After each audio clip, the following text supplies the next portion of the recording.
Hello and welcome to IRI Growth Insights, featuring IRI thought leaders, industry partners, and guests. For more than 40 years, IRI has been known for its invaluable data, but these podcasts delve into the insights the data reveal to fuel disruption and market growth for CPG, retail, healthcare, and media industries. I'm your host, Tanya Shuckhart, coming to you from IRI's corporate headquarters in Chicago.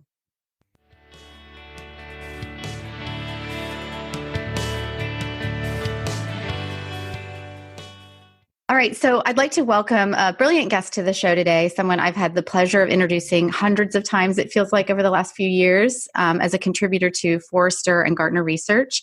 I know his bio well. He's the president of IRI's Media Center of Excellence, Nishat Mehta. Welcome, Nishat. Thank you. Thanks for having me. So many of our audience members know you as a regular speaker at industry conferences and events. Like Advertising Week and the ARF, which I think you are a board member of. Your work's been published in Forbes, the American Marketing Association.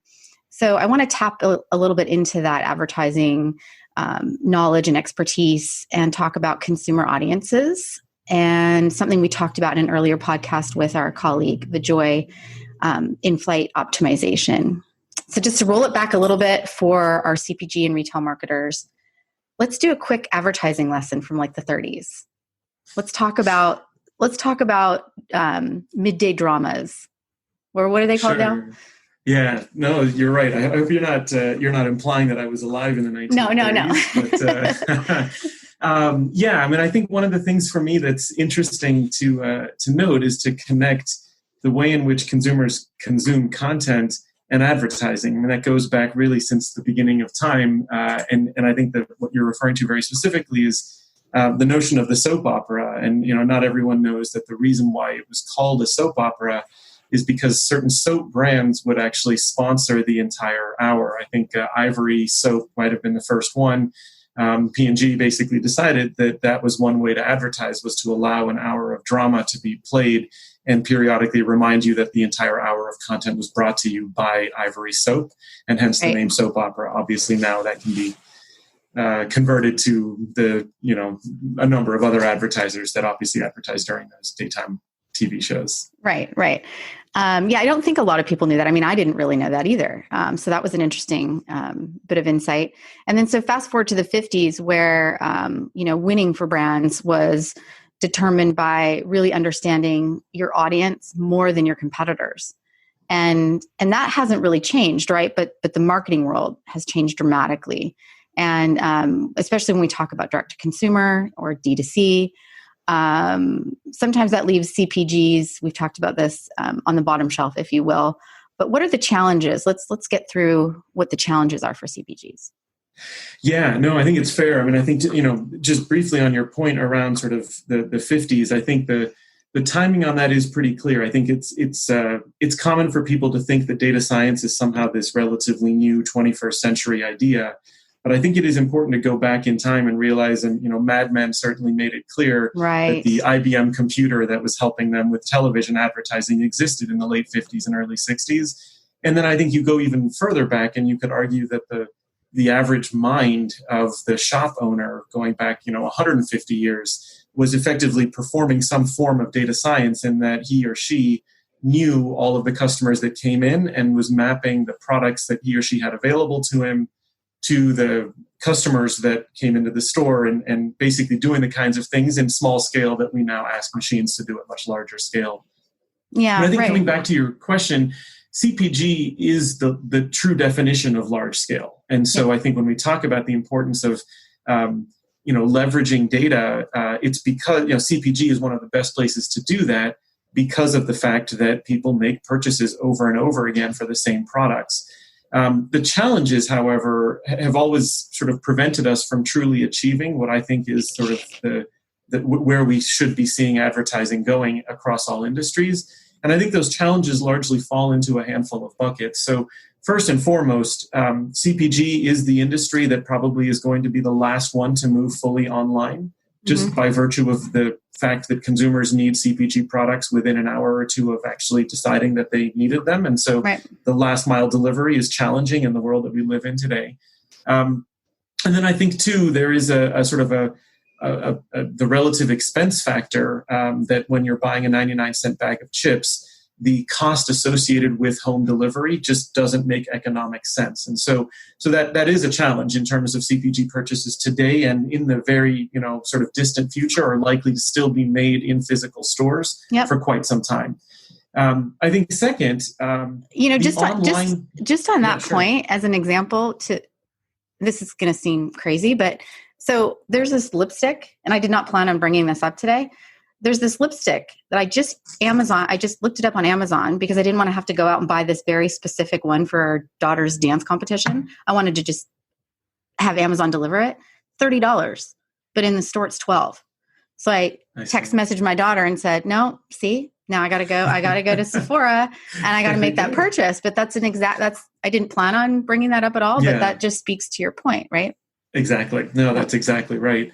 I think the related to that then is the idea that online behavior is oftentimes not a pretty good indicator of any sort of purchase intent or signal. Yeah. To the example you just raised, my sense is there were a series of offline actions that needed to take place to cause you to realize you needed the piece of lipstick. Right. And that it wasn't until you actually went onto the retail site to actually purchase something that it became clear from your online behavior that you were in the market to purchase the product. Exactly. And again, some of that is due to the short purchase cycle associated with CPG products. Some of it is associated with just the habitual people that we are, in that 95% of the CPG products in my home are likely to be replaced by the exact same product when I need to replenish them.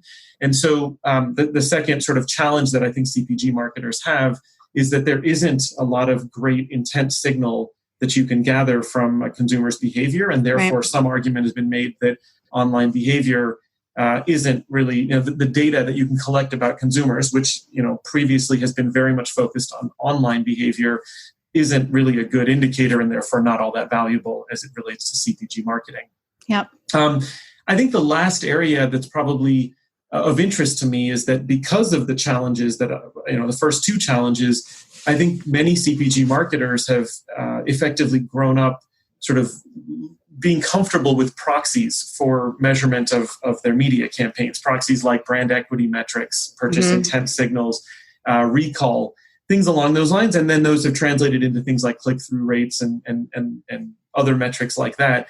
And I think what we find more often than not is really what CPG brands should care about are some combination of two things. Did you drive case volume in the short term? And did you increase loyalty with your consumers in the long term? And I think that we're beginning to realize that it's not just the latter category of loyalty, brand equity metrics, but rather the former combines with the latter to truly measure whether or not media is a good investment. Right. So maybe we should frame this up for, frame it up in terms of what it means for targeting audiences and some trends that are emerging. Is that a good segue into that? I think it's a good point, because you're right. My hope in this discussion is not to disappoint people with all the challenges, but rather to identify the opportunities that we've now begun to see, really probably in the last, call it decade or so. I think, and there are also, I think, a handful that are important. So first and foremost, offline data is becoming more useful in targeting exercises. Sort of an influx of identity resolution partners in the space that now make it possible for things like loyalty card data to actually be tied to online personas. And that obviously feeds digital marketing, where now CPG marketers, instead of focusing on, again, online behavior, which we've sort of established doesn't necessarily have much correlation to offline purchase, they can actually use offline purchase. So if a beverage manufacturer wants to reach individuals that actually have bought their product previously, or have bought in the category but don't buy their brand, or buy less of their product in the 2 quarters ago than they did 4 quarters ago. These are all things now that can be derived based on actual purchase behavior rather than, again, other sort of non-indicative or non-predictive signals. So just the sheer ability to get access to offline purchase behavior and bring it online is a huge trend that I think CPG companies need to start paying more attention to. Okay. I think second is, again, an expectation previously that CPG advertising really wasn't measurable until weeks after a campaign ended. And so your sort of test and learn process, which again, the world of data science is all about, the cycle time for a test and learn was 12, 16, sometimes 20 weeks. And if the idea is that in any given year, you can only really run 3 tests, you're not really learning at the same speed as the other industries that you might otherwise be sort of competing for consumer attention. Mm-hmm. And the good news now, again, is that this data that I alluded to is oftentimes available next day. And right. As a result, if I know that a consumer actually saw an ad on Tuesday, went into the store on Thursday and made a purchase, and today is Friday, I actually can modify the way in which I communicate with that consumer over the weekend, at least online. And that turnaround time is allowing for much more significant optimization and just greater learnings that can be applied over and over again. Right. And then I think the last area is just sheer volume. As I alluded to earlier, the CPG category is an interesting one because of the hundreds of billions of transactions that take place every year across the country. Yep. That volume is sometimes quite difficult for the average brand to process and understand.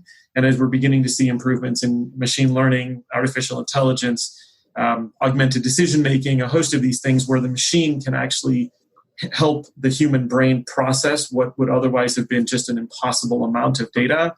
That combination, I think, is allowing us to do things that we previously have never been able to do, and therefore just kind of gave up or found alternative, less accurate proxies for. Yeah. You mentioned something earlier when we were talking about online behavior and how online behavior is not necessarily a predictor for future purchases, but that's not necessarily true for CPGs from you can actually predict, right? With you're the king of anecdotes, Nishat. So I already know what you're going to say here because I've heard you say it before, but you can predict with some pretty good certainty, right? I'm just going to be quiet and let you. You have a Tide detergent analogy that I think is perfect. So, it's a fair point. I mean, I think if we look at if anyone who's listening to this podcast just thinks about their own consumption behavior, oftentimes the best indicator that you're about to be in market to buy a consumer good is that you have run out of the prior purchase that you made of that consumer good. And right. Especially in categories, you mentioned Tide, for instance, or so in sort of the laundry detergent category, depending on the size of a household and maybe the age of the kids or pets in the household, you can pretty much determine based on a purchase of a 44-ounce bottle of liquid detergent when that household is going to be back in market. Right. And the same holds true really for any category. Again, there are going to be certain categories for which purchases are made every week. Things like salty snacks, things like candy and chocolate and confections, things like that maybe there are frequent purchases, but toilet paper and paper products and laundry detergent and condiments and a host of things along those lines do have purchase cycles associated with them. Yep. And so to your point, signal or intent is now less about me discovering or beginning the process of learning about a brand or a category, defining a need, and it's more about replenishment. And in fact, you're right, we have quite a bit of information associated with that. It just happens to be the offline purchase behavior, again, that is driving the ability for me to know when you will next be in market for a particular product. Right. And so that is, a huge benefit, again, in our space, more so than it would be in, say, the auto space or the travel space where things tend to be far less predictable. Right. So, so tying it back to consumer purchasing data, strong targeting mechanism. This is sort of how, and I know that we don't want to make this a commercial for IRI, but there is some learnings here to build on what you're talking about, which is custom audiences, right? And how those are, leveraged, and then how you can, refine the campaign over time based on the purchases that you're seeing happening, right? Yeah, no, I think that's fair. So we've been on a journey, I think, of of trying to understand that while we think, the advent of consumer purchase data and the ability to introduce it into the ecosystem is so incredibly valuable, it's not the only thing that marketers care about. At the end of the day, there are oftentimes at least two goals for your average marketer. One is to bring new consumers into the family. Mm-hmm. And then two is to capture as much headroom within the household that you can in the category in which they purchase.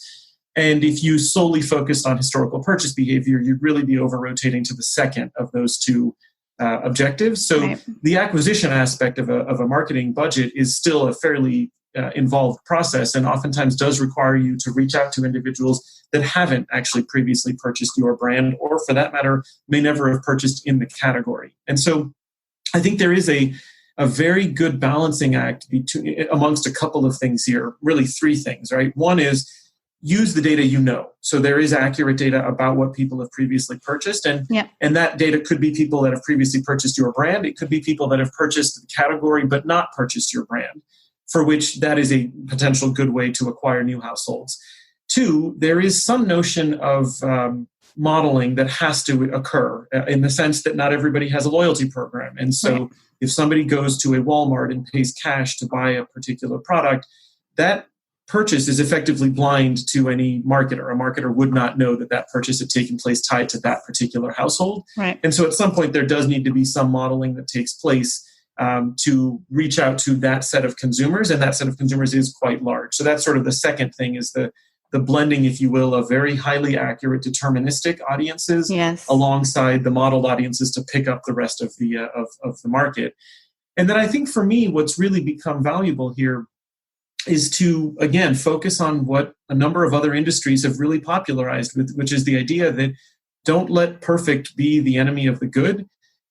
Get something good enough out in market with the knowledge that you can then optimize based on immediate results as quickly as possible. I think all too often we find ourselves in a variety of decisions that we make trying to get to the level where we have 100% certainty. And to be honest, with the ways in which consumers are changing their behavior so quickly, the time it takes for you to quote unquote reach 100% certainty almost by definition means you are no longer at 100% certainty, because the consumer has changed since you collected the behavior that informed your decision.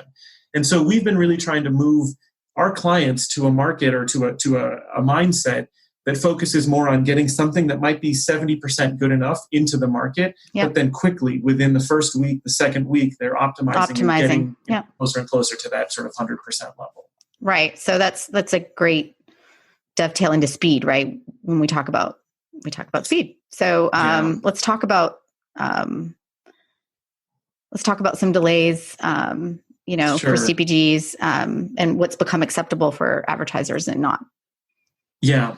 So you have two ends of the spectrum here, right? You have what I alluded to at the sort of top of this discussion around CPGs have typically, in the past, maybe a decade ago, they were comfortable waiting, 20 weeks before they knew whether or not a campaign was actually useful or not. The opposite end of the spectrum is a remarketer, somebody who's literally, identified an individual on their website who put something in a shopping cart, abandoned it, and then is reaching back out to them 5 minutes later on a third-party website. Right. Those are the two ends of the spectrum. And I think, to be fair, CPG, it's going to be a while, quite a while before CPGs are at the speed of, you walked into a grocery store, you walked out without buying something, and 5 minutes later, your mobile device is actually advertising to you. Right. Nor do I think the average consumer wants that, because the consumer has actually physically left the grocery store. And again, until we get to a home delivery world that is commercially viable, they're going to be potentially upset that the ad didn't arrive to them before they got to the grocery store versus arriving it to them after. But I think all of that basically says is that there is a middle ground. And I think that middle ground is, needs to account for the fact that in the CPG world, knowing whether or not you acted on an advertisement requires me to give you the time that your family would normally take to visit the actual store that you would normally buy the product at. So if, again, you make your typical shopping experience is a Saturday morning stock-up trip, I advertise to you on Tuesday, knowing how you did on Wednesday isn't going to be valuable to me. I really do need to wait until the following Saturday before I know if my ad had some action on you. And so again, that middle ground to us typically does, take into account the notion of a weekly sort of shopping experience. It may move faster again as consumers. The trend of consumers is to do more top-up trips rather than kind of the stock-up trip. And again, we're prepared for that. At the end of the day, the data is coming in daily, and then we sort of slow it down before we relay it to marketers, just to make sure that they're not making optimization decisions based on sort of incorrect assumptions. Yeah, right. I know. I remember maybe a decade ago when this concept of the mobile mind shift came out, and marketers were being told, with mobile advertising, you want to reach consumers in context in their time of need. That hasn't changed, right? That's essentially what you're saying right now. It's contextual, and then when they need it. And if you're marketing to them too early, you've missed your opportunity. Too late, same thing. Correct. And then but to your point, even if you're reaching me with the ad at my time of need or my time of discovery, you can't know whether I acted on the ad until I have the next opportunity to purchase. Right. And in a world where that's still mostly done at Sephora or at a Walmart or a Kroger, you need to wait until I physically visit the store before you measure the results of the ad. Right. Yeah. And speaking of that Sephora, that lipstick, it's an annual purchase too. So I'm not even, if there's listening devices right now, I don't need that lipstick every 6 weeks. It's a 1 year purchase. But anyway, I digress. So I want to talk a little bit about all the acronyms, right? Where to start, the AI, the ML, the ADM. So let's talk a little bit about these techniques, right, and how important they are. Sure. Yeah. So I think there's a number of ways to think about it. I oftentimes use the sort of, in my opinion, umbrella acronym of augmented decision making. Mm-hmm. I think the notion of the word augmented is starting to become much more of an understandable concept for the vast majority of consumers as we start to look at augmented reality, right? And we start to look at capabilities for our phone to be able to overlay the real world with things that a machine or a computer actually develops. The notion of walking on Google Maps and it actually tells me where I'm walking to, or a Yelp app that actually puts ratings on top of the physical image when I hold my camera up to the street that I happen to be on. Right. Those are all things that I think we're beginning to understand. That going back, maybe dating myself, but going back to the release of Terminator 2, I believe in 1989, the notion of just having some machine that overlays reality. Yeah. That to me is the umbrella term. That is what we are all asking for. It is the idea that I, as the human, still want to be the one to make the decision on how my dollars are invested. I just want to make that decision based on all of the relevant data given to me when it is most relevant. Right. And so if you can picture that as a set of glasses that I'm wearing on my head, more likely it's a set of screens that I'm looking at on a computer. That is really, to me, the term that we should all be using going forward. It's what people want.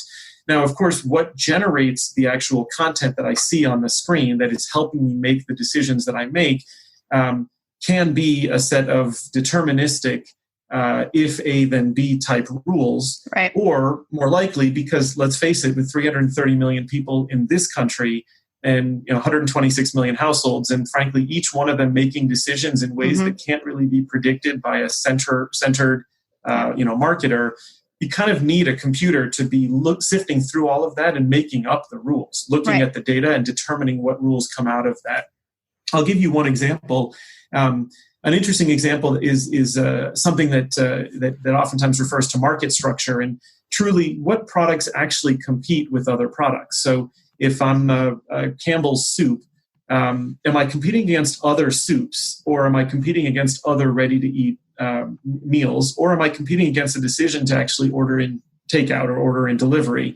2-3 decades ago, it would have been very clear to say that my category is soup. Maybe it's ready to eat soups or condensed soups. Clearly, the world we live in now, with the ability to identify with individual consumers, for instance, a scenario where a store is out of stock for a particular brand or flavor that a consumer typically buys, what decision do they make as an alternative? Do they buy the Progresso soup next door? Or do they actually go to a completely different aisle and buy some completely different meal choice, a meal kit, for instance? Those are the kinds of things that a machine helps us process across the hundreds of millions of changes in decision-making that people actually make to help define a broader definition of category, which starts to have some real play into media, because now I'm not just targeting individuals that buy soup. I'm targeting individuals that make decisions in place of buying soup that might be completely outside of my category. And so there's, again, an example where the machine learning algorithm is able to take in what that store owner 150 years ago might have been able to take in for his one store serving 4,000 townspeople. A machine is now actually able to take all of that in and ultimately provide the recommendations that get displayed to me in some sort of an augmented decision-making interface.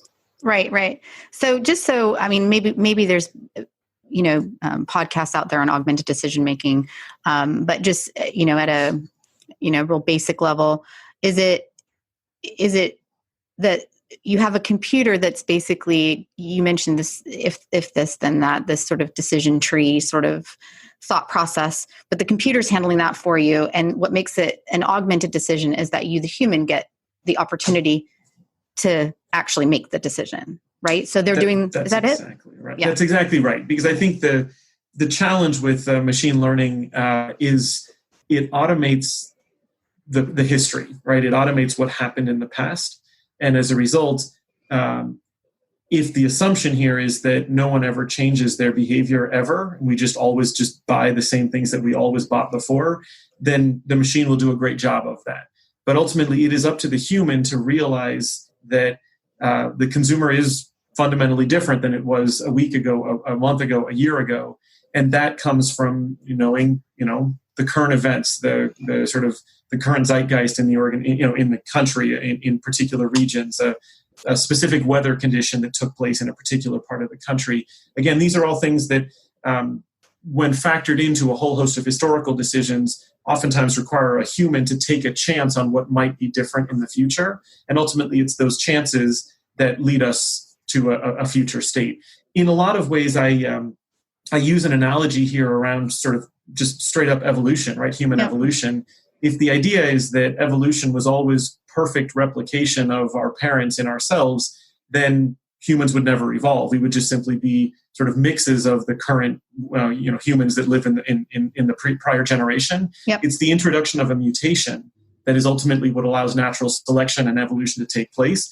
That notion of the introduction of a mutation is something that machines are probably not going to be as good at as a human brain will. Right. You just took me back to 8th grade biology, I think, Nisha.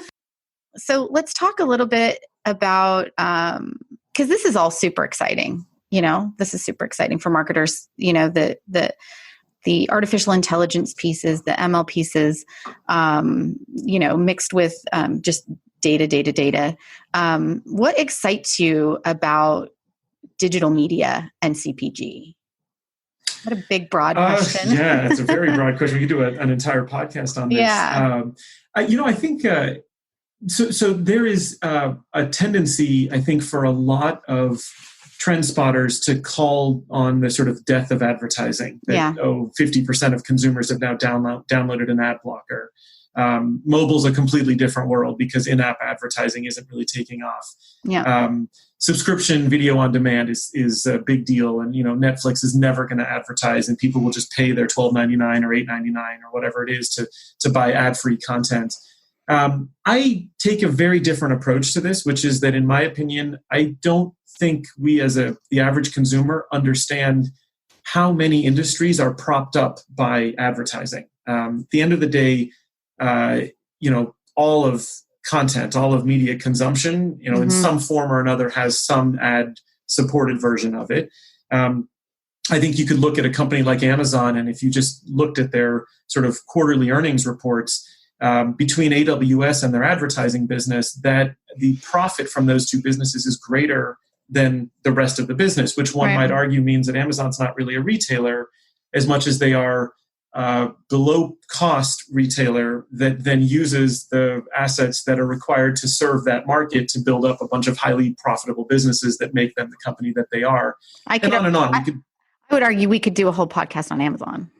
Correct. Exactly. Right. And so we could go on and on about the idea of industries that are supported by advertising. And to me, that doesn't go away. And so what needs to change is, one, the consumer needs to be educated that, in fact, it is the ad that you are seeing that is allowing you to receive this content or receive this service at a discount or for free, i.e. the sort of Facebook model.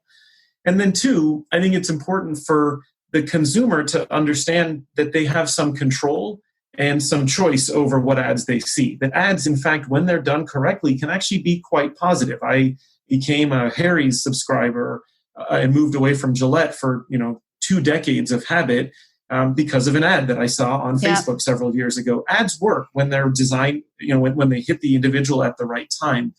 And so for me, the thing that's probably the most exciting is to begin to see the beginnings of a future of advertising that is far more consumer friendly than what we've seen in the past. And, there's a couple of examples that I might, bring up. One, just looking at, for instance, a platform like Pinterest, where it waits for a consumer to physically go to a specific board, a board that indicates the interest that the consumer actually has, before then presenting the individual with ads that might be relevant, right? For the holidays this past year, we threw a party. I was, looking at my wife's Pinterest account, looking for a, signature cocktail. Yeah. And to receive an ad for a Pernod Ricard brand or a Diageo brand makes perfect sense in that particular moment. Right. And in fact, that's actually quite helpful to me.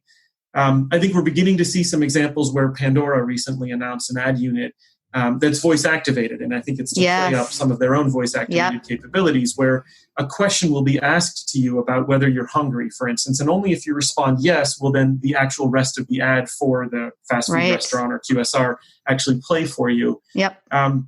We've heard Amazon and some of their thoughts around how they plan to introduce advertising into Alexa. We haven't really seen much of that. Right. But again, I could imagine a scenario where upon me asking a question of Alexa, a relevant ad actually gets displayed as a potential or gets read as a potential to sort of answer the question that I posed to Alexa. Right. And I think in that world, the consumer starts to feel a lot more like, hey, this is actually helpful to me. The marketer feels like it's quite a valuable reach out because in some sense it's the next evolution of Google search. It is, you wait for a consumer to ask for intent or to show intent, and then you deliver the response. And I think it reduces ad load. We don't get the sort of spray and pray where I'm presented with whatever the number is, 5,000 different ad messages every single day. I get the ones that are more relevant to me, and the marketer's willing to pay more for them because I'll pay more attention to them. And that feels like it's a market that we will be headed towards, simply because advertising is not going away. No. It's just going to change into a form that the consumer wants it to be. Right. Yeah, I love that Pandora example. I don't know if a lot of folks know about it, but thanks for bringing that up, because it's interesting. You mentioned being on your wife's Pinterest and seeing ads, so then you knew what to buy her, right? Is that why? Right?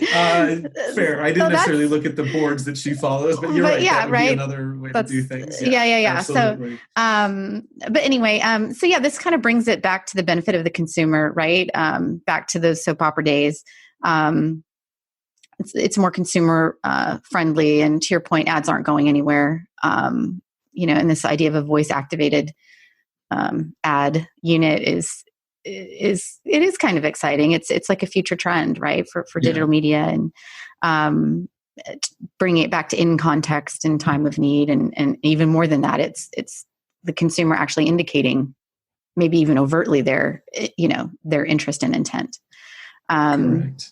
So just from a wrapping up perspective, this has been a great conversation, Nisha. I think we've talked about audiences. We've talked about, the importance of understanding who your audience is, and then being able to on the fly optimize, in the middle of a campaign based on the insights that you're learning. I'm excited to have another conversation with you about the future of advertising, and how the next generation of purchasers will consume content. So if you're interested, let's have another podcast. I'd agree. I mean, I think, the one key area we probably could dive so much more deeply on is how consumers view using information that we know about them to better target advertising to them. And I think there's a very complex sort of interplay between obviously all of the privacy and regulatory challenges that we need to work through. Yes. While also very clearly hearing from consumers in every survey we run that they are annoyed by brands that don't seem to understand them. Yeah. There is a balance that needs to be properly associated with those two sort of extreme positions that I think really does come back to making sure that the consumer understands why you know the things you know about them, right. And how you're making that helpful to them. I use the example all the time of just walking into a hotel on a vacation and knowing that for the entire 4 days that I'm there, the everybody that meets me knowing that I'm on my honeymoon, knowing me by name, knowing my preference by the pool, etc. Those are all things that I absolutely invite and that probably contribute to a fantastic experience at the hotel. Yet if somebody were to walk up to me randomly and mention that they knew which side of the bed I slept on that night, I would find that somewhat jarring. Right. Because I have no idea how they would have known that information. And so that's the balance we need to strike, because I think the consumer wants it. They just want to understand better the sort of chain of command on their data. Right. They want to feel personalized without the creepy factor. That's exactly right. That's exactly right. Yeah. Yeah. Well, this has been a great conversation. Thank you so much, Nisha. Thank you. This was fun. Look forward to doing this again. Yeah, for sure. Thank you for listening. Please become a subscriber and let us know what you want to learn more about. We'll serve it up in a future IRI Growth Insights episode. Look for us wherever you get your podcasts and be sure to review IRI Growth Insights. Also, visit us on the web at iriworldwide.com and connect with us on Twitter, Facebook, and LinkedIn.